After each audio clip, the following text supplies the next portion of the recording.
Welcome to the Tech Egg. Don't get scrambled. Enjoy the video. In this video, I will show you how to make simple tomato sauce. First, let's gather our ingredients.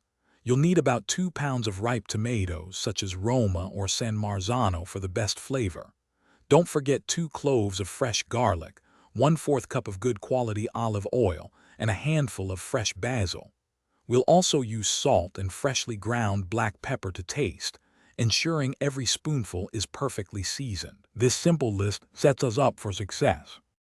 Now let's prepare those beautiful tomatoes.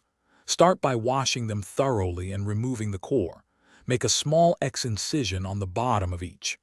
Blanch them in boiling water for about 30 seconds, then immediately plunge into an ice bath. This stops cooking and loosens skins.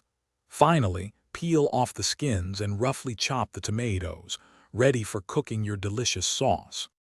With our tomatoes prepped, it's time to cook. Heat 1/4 cup of olive oil in a large pot over medium heat. Add your minced garlic and sauté until fragrant, about 1 minute. Be careful not to burn it.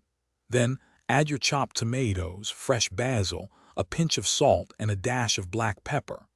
Bring the mixture to a gentle simmer and let it cook for 20 to 30 minutes, stirring occasionally until it thickens slightly. Your delicious homemade tomato sauce is almost ready. Taste it and adjust the seasoning with more salt or pepper if needed. If you used whole basil leaves, you can remove them now for smoother texture.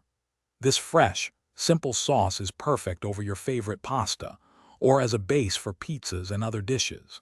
Enjoy the rich, authentic flavor you created from scratch. Also, be sure to check the description below for a link to a fantastic book about money, along with other exclusive deals. Thanks for watching. Consider subscribing if I helped unscramble your problems.